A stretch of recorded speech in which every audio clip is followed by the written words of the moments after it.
오늘 그리스도의 신부인 교회에 대해서 말씀을 나눕니다. 이번에 지난 2017년 한국의 결혼에 대한 통계가 나왔는데 전국에서 26만 4,500쌍이 결혼을 했습니다. 그래서 43년 만에 가장 적은 쌍이 결혼을 했어요. 43년 만에 결혼 숫자가 가장 적어졌습니다. 그래서 극심한 청년 실업과 집값 상승, 또 여러 가지 사회 경제적인 원인들이 사람을 결혼하지 못하게 만든 것을 현실적으로 체감할 수 있었습니다. 광주는 7,141쌍이 결혼하였는데 1년 전보다 327쌍이 줄어들었어요. 그래서 전남은 505쌍이 줄어들었어요. 지난해 초혼 평균 연령은 남자가 32.9세입니다. 남자가 33세 평균으로 결혼하고 여성이 30.1세입니다. 결혼이 가장 많은 달은 12월이에요. 그러니까 제가 왜 이 얘기를 해주느냐. 12월에는 그러니까 혼례식장 값이 오릅니다. 그러니까 11월을 피해서 1월이 가장 적어요. 그러니까 1월에 결혼하세요. 그런데 올해 1월이 지났으니까 할 수 없이 4월에 해야지 어떡하겠어요. 결혼에 대해서 얘기하는 것은 교회는 그리스도의 신부이기 때문입니다. 한국에서 실질적인 결혼 남녀가 가장 줄어들었다는 것은 교회가 하나님의 예수 그리스도의 그런 신부인데 혹시라도 그것이 줄어들지 않았을까, 그것과 연관이 되지 않을까 하는 적이 염려되는 그런 마음이 있습니다. 실질적으로 한국교회가 침체되고 어려움에 빠졌다는 것은 결혼이 줄어드는 것과 무관하지 않습니다. 우리의 모든 심령에도 더욱더 예수님에 대한 사랑과 열정적으로 주님 앞에 나아가는 그런 아름다운 모습이 더 풍성하게 나타나야 될 줄로 믿습니다. 오늘 우리는 그리스도의 신부인 교회에 대해서 우리가 말씀을 살펴보고 이 그리스도의 신부로서 우리가 어떻게 살아가는 것이 하나님께 영광이 되고 우리의 삶에 기쁨이 되는지 함께 은혜를 나누고자 합니다. 성경에는 첫 번째 혼인에 대한 많은 비유가 나옵니다. 성경의 혼인에 대한 비유는 그야말로 결혼이 일륜지 대사긴 하지만 그것을 초점에 맞춰서 성경에서 기록한 것은 아닙니다. 우리는 하나님과의 그런 연합을 생각하고 이 잠시 잠깐 있다 하는 세상 속에서 세상에 얽매이지 않냐고 영원히 하나님과 더불어 살고 그리스도와 연합해야 살아가야 되는 존재인데 그 살아가는 것에 대한 가장 확실한 그런 비유와 그 마음의 체험을 결혼을 통해서 알 수 있기 때문에 성경에서 결혼의 비유를 많이 한 것입니다. 그러므로 결혼이 인생의 가장 중요한 것은 아닙니다. 그러나 결혼은 일반적인 삶에서는 굉장히 중요한 것이죠. 그러나 우리 영적인 삶에 있어서는 결혼을 통해서 실질적인 부부의 그런 삶을 통해서 하나님과의 영적인 연합의 신비를 깨닫는데 더 중요한 목적이 있습니다. 그래서 성경에서는 구약 성경에도 이스라엘의 하나님 야훼가 남편으로 그와 같이 언급이 됩니다. 이사야 54장 5절에 보면 이는 너를 지으신 이가 내 남편이시라. 그의 이름은 만군의 야훼이시며 내 구속자는 이스라엘의 거룩한 이시라. 그는 온 땅의 하나님이라 일컬음을 받으실 것이라. 하나님이 이스라엘의 남편이라고 했습니다. 그리고 그 하나님께서는 이스라엘을 처음 만났을 때 애굽에서 노예로 살던 이스라엘 백성들을 광야로 이끌어내셨는데 그게 이제 첫 사랑의 시작이라고 말씀하시고 그것을 신혼에 비유하여 말씀합니다. 예레미야 2장 2절에 보면 가서 예루살렘의 귀에 외칠지니라 야훼께서 이와 같이 말씀하시기를 내가 너를 위하여 내 청년의 때의 인애와 내 신혼 때의 사랑을 기억하노니 곧 씨 뿌리지 못한 땅 그 광야에서 나를 따랐습니다. 하나님께서는 이스라엘을 처음 만나 백성으로 이제 이끌어 가실 그때가 신혼의 때였다. 그리고 그때에는 하나님만을 온전히 의뢰할 수 있도록 하나님께서 하늘에서 만나를 내리고 반석에서 물이 나오게 하시고 낮에는 구름 기둥, 밤에는 불 기둥으로 그를 보호하셨습니다. 그런데 그 백성들이 이런 하나님의 절대적인 사랑에 힘입어서 살아났음에도 불구하고 가나안 땅에 들어와서 자기 스스로 농사를 짓고 먹고 살고 그러면서 하나님을 배반하고 떠났다고 말씀합니다. 예레미야 3장 20절에 보면 그런데 이스라엘 족속이 마치 아내가 그의 남편을 속이고 떠나감같이 너희가 확실히 나를 속였느니라. 야훼의 말씀이니라. 이스라엘 백성들이 배신할 것을 하나님께서 왜 모르셨겠습니까? 그럼에도 불구하고 하나님의 사랑으로 그들을 돌보아 주셨는데 그들은 그야말로 배부르고 등 따숩게 되자 하나님을 떠나서 세상의 그런 쾌락으로 자기 모든 육신의 정욕을 만족시켜주는 바알을 섬기는 그런 속으로 빠져들고 말았다는 것입니다.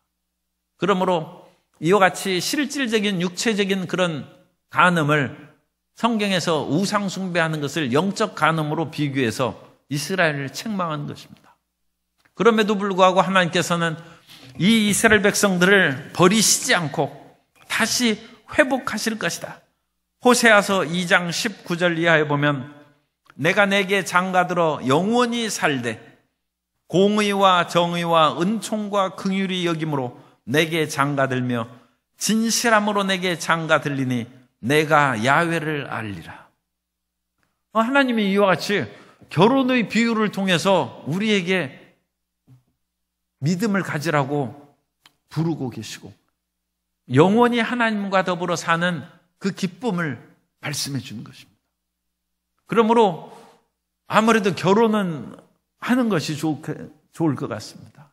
사람이 독차하는 것이 좋지 못하다고 그렇게 성경에 말씀하실 뿐만 아니라 이 결혼을 통하여 이 세상을 천년만년 살자고 결혼하는 것이 아니라 하나님의 그런 사랑을 체험하고 하나가 되는 그런 기쁨을 얻는 것입니다.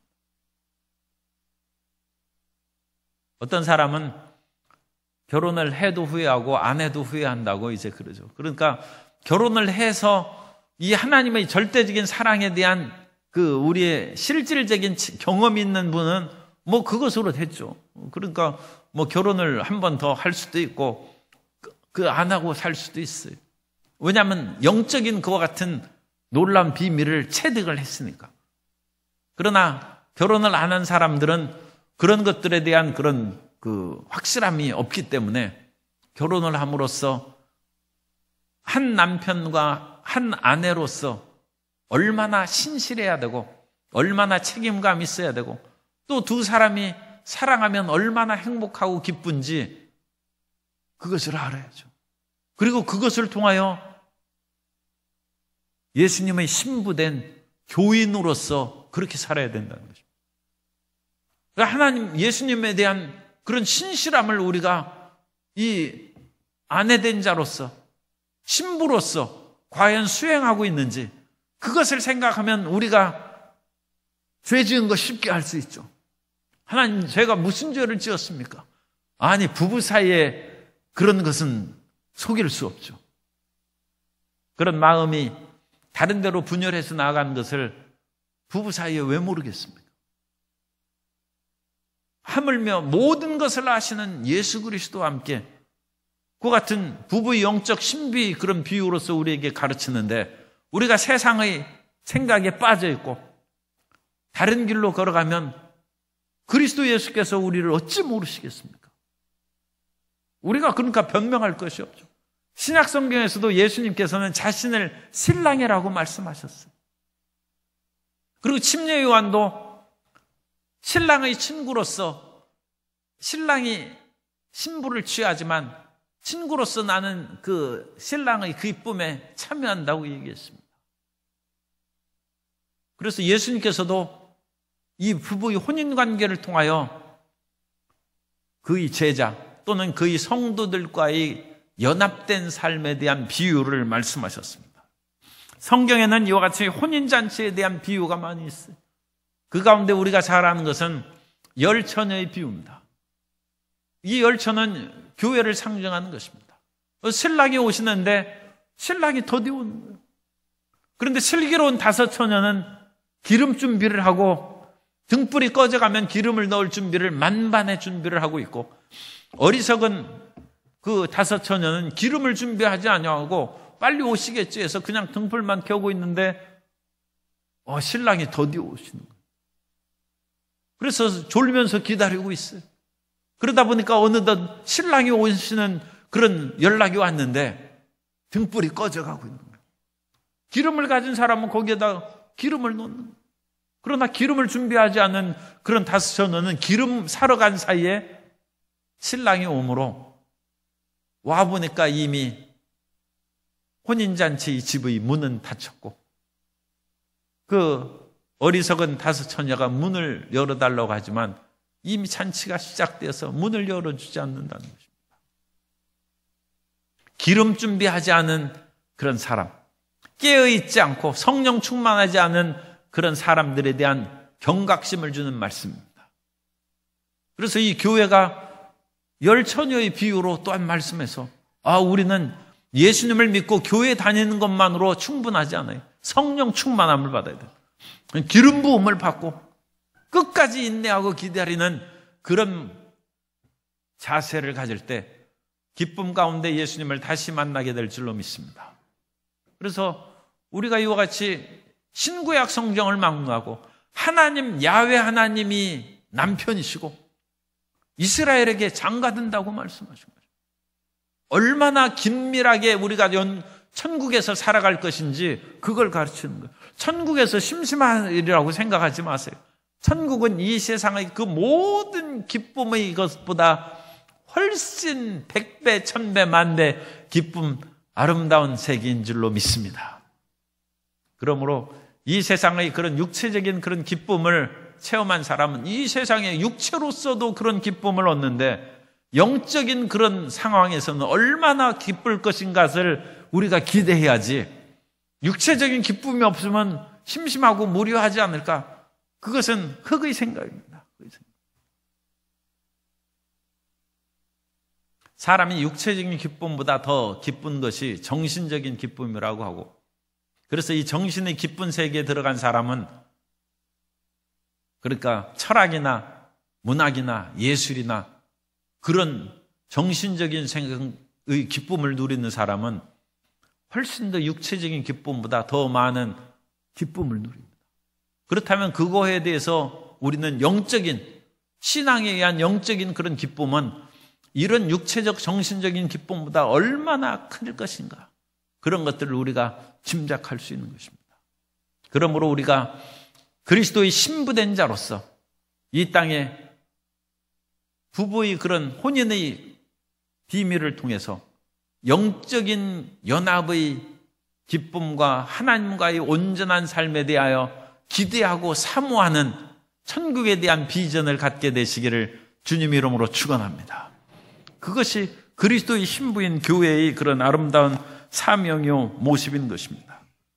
두 번째, 우리는 교회는 사랑으로 연합되는 교회인 것을 우리가 알아야 됩니다. 교회는 그리스도의 사랑으로 연합되어 있습니다. 사람이 자식을 낳으면 그 자식이 이제 나이가 들면 사랑을 하게 되고, 사랑을 하면 부모를 떠나서 남녀가 부부가 되고 하나가 됩니다.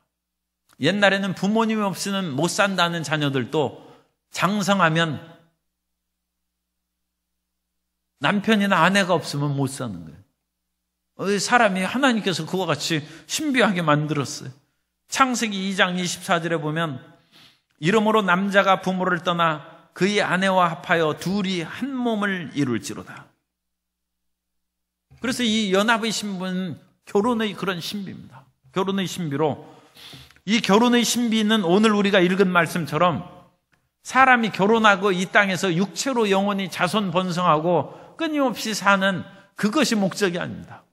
그것도 지금 우리나라에서 많은 자녀를 낳고 국가를 발전시키려는 꼭 필요한 상황이죠. 그러나 성경이 어찌 육체에 머물겠습니까? 하나님은 영이시고 우리는 영적인 그런 믿음 가운데 살아가는 존재인 것입니다. 그러므로 오늘 말씀에서도 31절에 똑같이 말씀합니다. 창세기를 인용해서 사람이 부모를 떠나 그의 아내와 합하여 그 둘이 한 육체가 될지니, 32절입니다. 이 비밀이 크도다. 나는 그리스도와 교회에 대하여 말하노라. 이것을 통하여 그리스도와 교회에 대한 비밀을 얘기하는 것입니다. 에베소서 5장 22절부터 32절까지 결혼할 때, 옛날에는 주례할 때 그것을 많이 인용했는데 요즘에는 이 말씀을 설명하려면 너무 길어가지고 주례사에 이 말씀을 인용을 안 합니다. 왜냐하면 주례 시간을 사람들이 사진 찍는 것을 좋아하기 때문에 짧게 해야 돼. 그래서 이 설명하면 어려워. 그리고 여기에서 나오는 그 문제는, 중요한 것이 아내는 남편에게 복종하라. 요즘 아내가 남편에게 복종해서 그런 결혼 주례는 못 받는다 이거예요. 이게 문제가 된 거죠. 아니, 그 아내에게 복종하라는. 그래서 아내들이여 자기 남편에게 복종하기를 죽게 하듯 하라. 얼마나 철저히 복종해야 됩니까? 그런데 22절부터 33절까지 우리 이제 남편 된 형제분들에게는 조금 미안한 얘기지만 22절부터 33절까지 핵심적인 말씀은 22절이 아니고 25절입니다. 25절은 남편들아 아내 사랑하기를 그리스도께서 교회를 사랑하시고 그 교회를 위하여 자신을 주심같이 하라. 이게 핵심 부분이에요. 그러니까 이 말씀과 연결돼서 32절에 이 비밀이 크도다. 나는 그리스도와 교회에 대하여 말하노라. 교회가 먼저가 아니고 그리스도가 먼저죠. 그리고 그리스도가 어찌 교회를 만드셨느냐? 십자가에서 죽으심으로 교회를 세우셨다는 거죠. 그러므로 그리스도의 사랑이 먼저고, 그 사랑을 받은 교회는 목숨을 바쳐 충성한, 그리스도께서 목숨을 바쳐서 우리를 위해서 살려주셨은즉 교회는 세상에 대한 마음을 저버리고 순결과 충성으로 살아가야 됩니다. 그래서 이 그리스도와 교회의 관계에 대해서 우리가 생각하면, 아니, 아내는 남편에게 죽게 하듯 복종하라고 했는데 이 말씀이 먼저 있으니까 아내부터 복종하라고 그러고, 아내는 당신이 나를 위하여 죽기까지 사랑하면 내가 왜 복종을 안 하겠느냐고 그렇게 둘이 싸우고 그러는데 그걸 싸울 필요 없어요. 그리스도께서 우리에게 하신 일을 생각하면 선호가 결정이 되는 것입니다. 그리고 그것은 그리스도와 교회의 신비입니다. 그러므로 첫째는 다툼이거나 그것이 아니라 사랑이 첫 번째인 것입니다. 그래서 그리스도와 하나 되는 것은 영적인 그런 결합인데, 이 세상에서 육체적인 결합이 영적 결합을 상징하는 그런 차원이 있습니다. 그래서 부부의 그런 정상적인 그 결합을 통해서 하나님과의 올바른 믿음에 이를 수가 있고, 고린도전서 6장 16절 이하에 보면 창녀와 합하는 자는 그와 한 몸인 줄을 알지 못하느냐? 일러스되 둘이 한 육체가 된다 하셨나니 주와 합하는 자는 한 영이니라.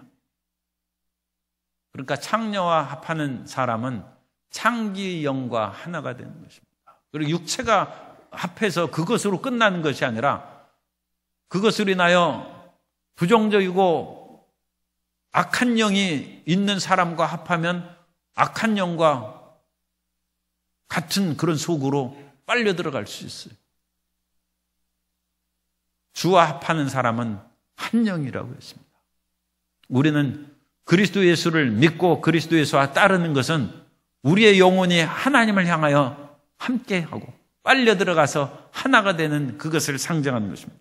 이 사랑의 그런 하나 되는 그 신비를 우리가 기억. 그러므로 사랑하는 사람은 부부가 일심동체라고 하는 것이 빈말이 아니에요. 두 사람이 서로 싸울지라도 부부는 같은 존재입니다. 같은 존재고 한 육체고 한 영적인 존재가 되는 것입니다. 그러므로 이 부부의 사랑의 연합을 우리가 깊이 생각함과 같이 주와 함께 영적인 하나 된 것을 우리가 마음에 새겨서 육체를 통하여 영의 신비를 깨닫는 지혜를 얻어야 되는 것입니다. 그리고 이와 같이 사랑에는 가장 숭고한 사랑은 십자가의 사랑 아닙니까? 가장 숭고한 사랑에는 그러므로 무엇이 따릅니까? 가장 숭고한 사랑은 희생이 따르는 거예요. 사랑한다고 해서 희생하지 않는 사랑은 그것은 자기 욕심이요 자기 중심적인 그런 이기적인 사랑이지 하나님의 사랑이 아닙니다. 하나님의 예수님의 사랑은 항상 희생인 거예요. 그리스도께서 교회를 위하여 자기를 주심과 같이 남편은 아내를 위하여 자기를 주는 것입니다. 그 희생적인 사랑이죠. 남편이 항상 아내에게 대접만 받는다. 그 남편이 아내를 지금 잘못 사랑하는 것이죠. 그 사랑에 대해서 성경적인 사랑을 이해를 못하는 것이죠. 그래서 사랑에는 희생이 있다. 그래서 그 사랑을 할 때 남편이 자기가 가진 모든 그런 것을 다 줘야죠. 그러니까 예금 통장을 줘야죠. 심지어 이제 부부는 원래 DNA가 달라요. 완전히 다른 사람끼리 서로 끌리고 사랑하는 것이 더 강하다고 그럽니다. 그래서 간이 나빠지면 아내가 자기 간을 떼어서 줄 수는 없어요. 그런데 그래도 같은 사람이 결혼했으면 간이라도 떼어주는 것이 부부고, 남편은 또 아내를 위하여 자기의 그런 모든 것을 떼어주고 그렇게 해서 하나로 사는 희생이죠, 희생. 그래서 그리스도와 교회는 예수님의 희생적인 사랑으로 하나가 되었다. 그러므로 우리는 이 비밀을 깨달아야 된다. 그러므로 부부로 살아가는 사람은 그러한 희생적인 사랑으로 서로 사랑하면 문제가 없죠. 더 나아가서 이제 교회에 대해서만 말씀하겠습니다. 개인적인 이 부부 삶에 대해서는 워낙 힘들고 어려운 이 말이니까 성경적으로 살아가기가 쉽지가 않아요. 그러므로 그리스도와 교회 생활에 대해서 그것만 우리가 잘 지켜도 성공하는 인생입니다. 그리스도께서 자신을 우리를 위해서 주셨은즉 우리도 그리스도를 위하여 희생하고 헌신하는 삶을 사는 것이 교인의 올바른 사랑의 태도고 올바른 믿음의 길이라는 것입니다. 고린도후서 5장 15절에 보면 그가 모든 사람을 대신하여 죽으심은 살아있는 자들로 하여금 다시는 그들 자신을 위하여 살지 않고 오직 그들을 대신하여 죽었다가 다시 살아나신 이를 위하여 살게 하려 하심이라. 예수님께서 우리를 위하여 심장을 찔러서 물과 피를 쏟으시고 우리를 살려주셨어요. 어떤 사람은 가끔 혈액형이 맞아서 어려움을 겪을 때 남편이 수혈을 해줘요. 그러면 아내가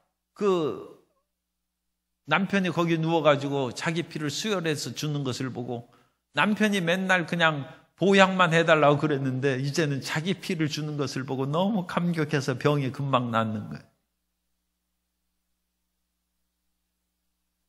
어떤 사람은 극도의 그런 질병이나 죽음의 위협에서 어떤 사람이 간 이식을 하거나 신장 이식을 해서 살아나면 평생 그 사람의 은혜를 못 입습니다. 이제 내가 다시 살아난 셈인데 내가 그 사람에게 정말로 많은 것으로 도움을 주고 그 은혜를 보답해야 되겠다. 그런데 예수님께서 우리를 위하여 모든 것을 주셨습니다. 그러므로 우리의 인생이 사랑을 인하여 우리를 위해서 모든 것을 희생한 예수님을 위해서 사는 것이 신부된 우리의 당연한 것이라. 우리는 예수님의 수혈도 받고 예수님의 간 이식도 받고 예수님의 신장 이식도 받고 모든 것을 다 받았어요. 그런즉 사랑의 연합으로 살아가는 신부가 되시기를 주님 이름으로 축원합니다. 또한 우리는 세 번째로 충성과 순결로 부름받은 교회입니다. 그래서 교회는 예수님에 대한 충성과 순결이 있어야 된다는 것입니다. 이스라엘 백성들은 아까도 말씀드렸습니다만 하나님의 야훼 하나님의 아내로 부름을 받았지만 하나님을 떠나서 바알을 섬기고 우상을 섬기고 온갖 부정한 일을 다 했어요. 그래서 하나님이 나를 떠나간 그 이스라엘 백성들이 곧 남편을 버리고 도망간 아내나 마찬가지다. 비유죠. 그것으로 이제 말씀하신 것이죠. 잠언서 7장 19절 이하에 봐도 아주 잘못된 그런 부인이 남편이 없은즉 마음대로 내가 쾌락을 누려야 되겠다는 그런 이야기가 나오고 그것으로 인하여 어리석은 사람을 유혹하는 내용이 잠언서 7장 19절 이하에 그렇게 나옵니다. 그래서 이스라엘 백성들은 부정한 아내처럼 그렇게 살았다는 것입니다. 그러나 그것은 신부의 도리가 아니죠. 우리가 신부하면 제일 먼저 떠오르는 그런 이미지가 뭡니까? 어쨌든 새하얀 옷 입고 신부가 무슨 빨갛거나 검은 옷 입고 뭐 드레스 그렇게 만든 사람은 없죠. 그러니까 순결을 상징하는 그런 것입니다. 그래서 신부는 순결의 이미지가 강하게 있습니다. 그런 것처럼 그리스도 예수의 신부다. 우리가 예수 그리스도의 신부다 하면 우리가 순결해야죠. 더 이상 죄 짓고 살기가 어려운 거예요. 우리가 그 예수 그리스도의 신부인데 이렇게 맘대로 살아가지고는 참 주님 앞에 서기가 이제 부끄러운 것이죠. 에베소서 5장 26절 이하에 보면 교회에 대한 말씀입니다. 이는 곧 물로 씻어 말씀으로 깨끗하게 하사 거룩하게 하시고 자기 앞에 영광스러운 교회로 세우사 티나 주름 잡힌 것이나 이런 것들이 없이 거룩하고 흠이 없게 하려 하심이라. 교회는 이와 같이 예수님께서 이미 깨끗하게 하사 거룩하게 하셨어요. 우리는 예수 그리스도의 보혈로 씻음받고 의로운 성도가 되었습니다. 우리가 교회죠. 우리는 이미 예수님의 은혜로 말미암아 깨끗하게 됐어요. 그런데도 계속 죄를 짓죠. 그러니까 주님께서는 그 죄를 짓지 않고 티나 주름 잡힌 것이나 이런 것들이 없이 거룩하고 흠이 없게 하려 하심이라. 이것이 성도의 삶의 목표예요. 우리가 이 세상에서 많은 목표도 있죠. 대학도 가야 되고 고시도 패스해야 되고 승진도 해야 되고 많은 목표도 있는데 크리스찬의 귀중한 목표도 우리가 세워야 돼요. 그것은 티나 주름 잡힌 것이나 이런 것들이 없이 거룩하고 흠이 없는 신부로 주님 앞에 선 것입니다. 죄 안 짓고 사는 것은 이 세상에서 돈 벌려면 죄 지어야 된다는 그런 사업가들 얘기도 있어요. 그래서 저도 그런가 해서 수긍도 하고 그렇습니다. 그런데 그것은 작은 목표예요. 더 큰 목표가 있습니다. 그건 우리는 그리스도의 신부로 서는 것입니다. 혼인잔치에 그리스도의 신부로 서는 것이고, 그래서 주름 잡힌 거나 티가 없이 서야 된다. 그렇게 해서 우리가 충성과 순결로 단장한 교회가 되고 교인이 되려면 우리 마음이 일편단심을 가져요. 요즘에 일편단심 춘향이가 어디 있겠습니까? 그런데 우리는 할 수 없이 일편단심 춘향을 본받아야 돼요. 그래가지고 변사또가 아무리 그렇게 우리를 유혹할지라도 우리는 그 목에 칼을 쓰고도 그냥 거기 죽음을 기다릴지언정 마음을 바꿀 수 없어요. 아무리 김중배가 다이아몬드 100캐럿을 갖다 줘도 우리는 겉들떠보지 않아요. 이거 신부기 때문에 우리는 예수님의 신부라는 거예요. 교회가 신부고 우리 한 사람 한 사람이 신부입니다. 또한 이것은 우리 모든 성도님들이 모여서 이룬 교회의 나아갈 방향을 주님께서 가르치는 거예요. 교회는 예수 그리스도를 위한 일편단심을 가져야지, 교회가 세상의 가치나 관점이나 사회 여러 가지 일들에 마음을 더 많이 빼앗기면 그건 일편단심이 아니죠.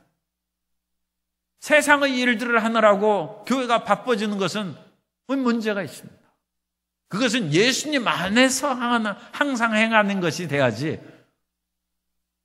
이것은 예수 그리스도를 위한 것인지 아닌지 모호한 상황에서 하는 것은 일편단심이 아니죠. 우리는 신앙의 절개를 지키고 충성과 순결로 주님 앞에 나아가야 될 줄로 믿습니다. 그리고 우리가 충성과 순결로 살아가는 그 삶이 쉽진 않아요. 이 춘향이라고 하기에는 참 훌륭한 사람이에요. 그래서 춘향님이라고 해야 돼요. 이 춘향님을 본받는 것이 이게 쉬운 일이 아니에요. 왜냐하면 요즘에 그 하비코스가 신이 된 시장, Market as God이라는 책을 썼어요. 그래서 요즘에는 시장이 신이라는 거예요. 그래서 하버드 대학 그 교수로서 은퇴한 그 하비콕스가 쓴 그런 책입니다.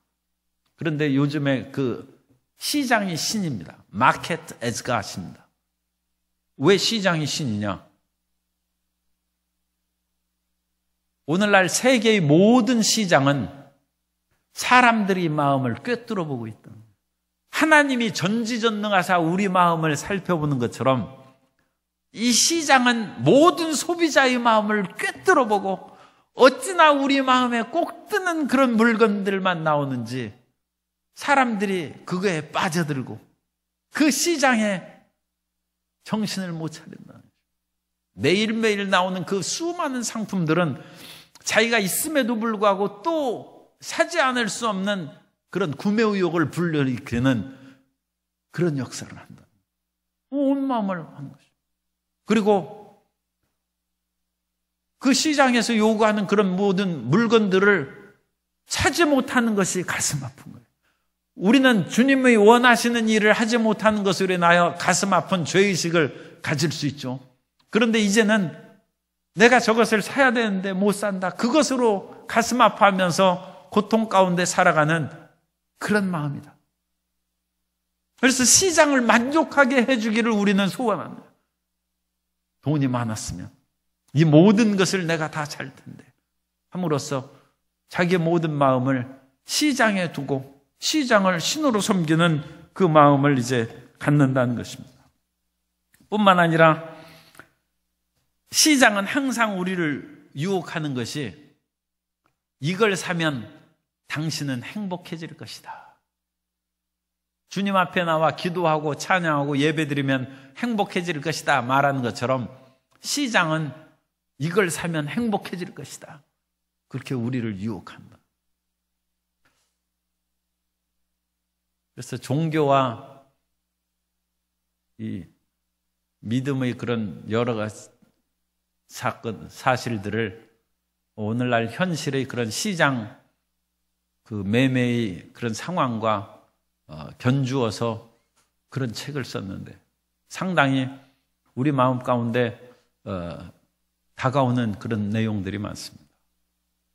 오늘날 우리는 일편단심의 그런 마음으로 주님을 섬기지 못하는 것은 우리를 유혹하는 시장이 있기 때문입니다. 우리를 유혹하는 것들이 세상에 많이 있기 때문입니다. 그런 속에서 충절을 지키고 우리 마음을 이런 속에 빼앗기지 않도록 순결한 마음을 갖는 것은 쉬운 일이 아닙니다. 그러나 우리는 신부의 아주 고전적이고 정통적인 이미지, 순결한 이미지를 우리는 잊어서는 안 됩니다. 우리는 예수 그리스도의 신부로 살아가야 되고 그 순결함으로 살아갈 때 주님께서는 우리를 더 기뻐하시고 우리를 더 귀히 여기시고 귀한 그릇으로 사용하시고 우리를 받아주시고 세워주실 줄 믿습니다. 그러므로 어떤 일이 있어도 우리는 그러한 충성과 순결에서 벗어난 삶을 살아서는 안 됩니다. 사도 바울은 고린도후서 11장 2절에서 말씀합니다. 내가 하나님의 열심으로 너희를 위하여 열심을 내노니 내가 너희를 정결한 처녀로 한 남편인 그리스도께 드리려고 중매함이로다. 사도 바울은 자기 자신이 예수님의 신부임과 아울러 자기가 전도할 때 전도를 받는 사람을 자기가 중매장이가 되어서 예수님의 신부로 그렇게 올려드린다고, 신부로 중매한다고 그와 같이 비유하고 있습니다. 오늘 우리가 전도하는 것은 그리스도의 신부로서 충만한 수가 채워지기까지 우리가 힘을 기울여 애를 쓰는 것입니다. 신부의 드레스가 찢어지거나 요즘 그렇게 화려한 그런 그 드레스는 제가 못 봤습니다만 옛날 그 왕비나 그런 이제 왕자의 결혼식에는 온갖 보석으로 치장하죠. 그래가지고 그 옷감도 가장 화려하고 아름다울 뿐만 아니라 금은 보석과 모든 것들이 거기에 가득 찰려 있어서 그야말로 찬란하게 옷을 입습니다. 그런데 이 찬란한 신부복이 교회입니다. 그리고 그 교회는 믿는 사람 한 사람이 다 하나의 보석이요 금과 은입니다. 그래서 그 모든 것들이 다 구비되면 신부복이 완성되는 거예요. 그러니까 어떤 그런 큰 왕비가 이제 결혼을 하는데 보석이 하나 떨어져 있으면 그거 아직 완성이 안 됐죠. 그걸 채워야죠. 더군다나 옷을 신부복을 만드는데 보석이 10개가 빠져 있으면 그걸 달아야죠. 그 모든 것을 구비해야죠. 그래서 그 모든 것이 완성이 되면 이제는 결혼 예복으로 그 모든 것이 완성되는 것입니다. 예수님과 결혼하는 신부인 교회가 그와 같은 완성이 필요한 것입니다. 우리가 새가족 행복남 초청을 하는 것은 아직 주님의 품으로 들어오지 않는 그 보석을 다는 거예요. 그 보석이 달려져야 신부 복장이 완성되는 거예요. 그래야 그 하나님께서 혼인잔치 모든 것이 이제 거행하시는 것입니다. 그 모든 것이 완성된 모습이 요한계시록에서 또한 나옵니다. 요한계시록에서는 이 신부를 또한 예루살렘으로 비유하고 있어요. 그래서 거룩한 새 예루살렘이 나오는데 마치 신부가 신랑을 위하여 단장한 것 같다고 그와 같이 말씀하고 있습니다. 그 아름다운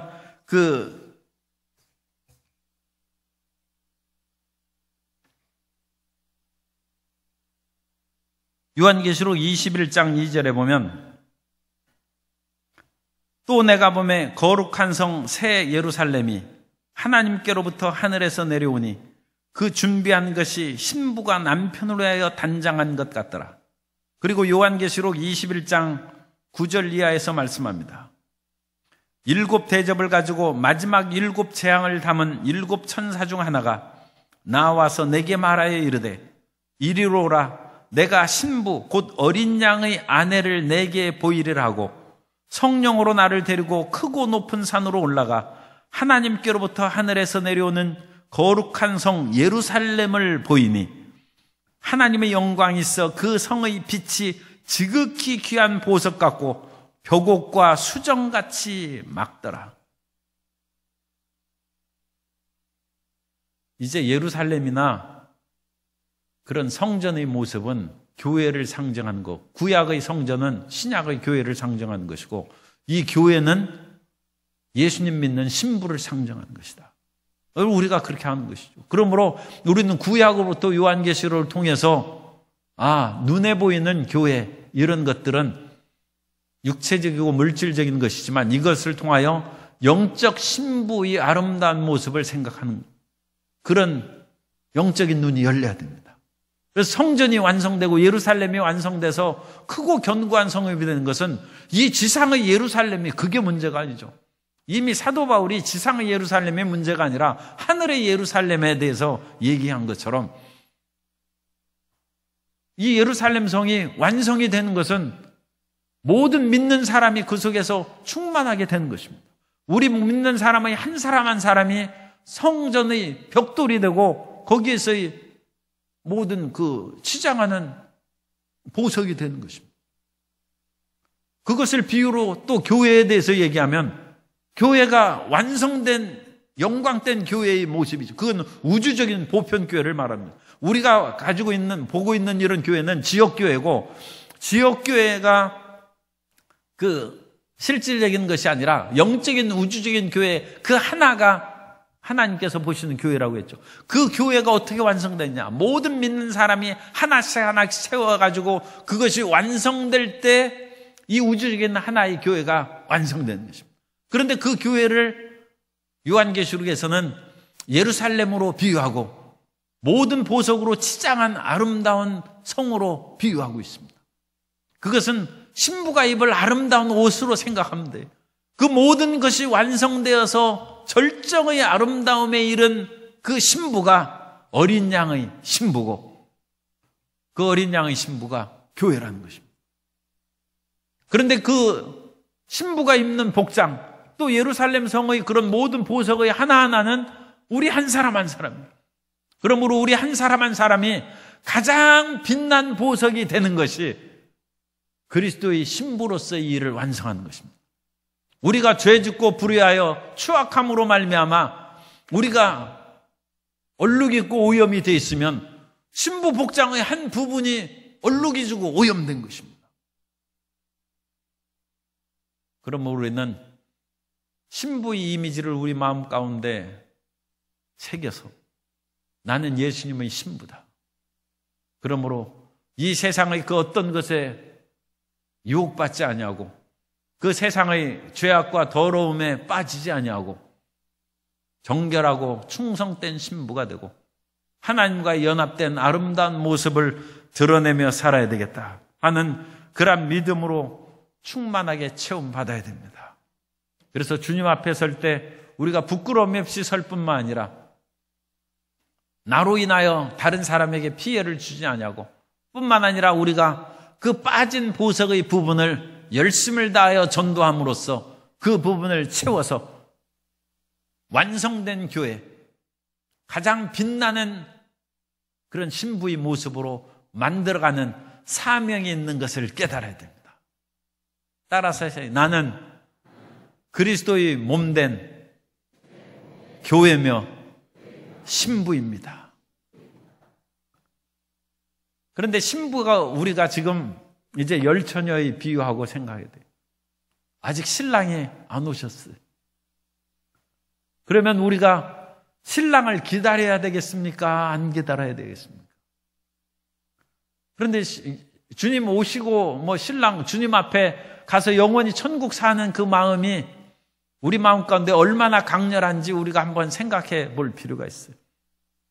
이 세상은 시장의 신이 지배하고 있기 때문에 시장에 물건 사고 시장의 그런 것을 구매할 수 있는 돈이 우리 마음을 점령하고 있으면 예수님 오시는 것에 대해서 별로 신경을 안 쓰고 주님과 더불어 사는 것에 대해서도 크게 신경을 안 쓸 수 있어요. 그러면 이게 신부가 말이 아니죠. 아니 신부가 지금 내일 모레 시집 가는데 신랑에 대해서 마음이 없어요.